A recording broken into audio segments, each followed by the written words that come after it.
Tips para iwas online scam. Number 1, kilatayos ang maigi ang deal. Kadalasan, sinasamantala ng mga scammers ang padalos-dalos na desisyon ng mabibiktima nito, kaya nag-aalok sila ng magagandang deal na tiyak na mahirap tanggihan.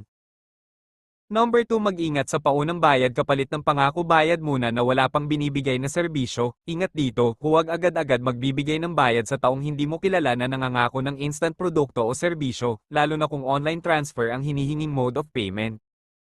Number 3, mag-ingat sa paunang bayad kapalit ng pangako. Bayad muna na wala pang binibigay na serbisyo. Ingat dito, huwag agad-agad magbibigay ng bayad sa taong hindi mo kilala na nangangako ng instant produkto o serbisyo, lalo na kung online transfer ang hinihinging mode of payment.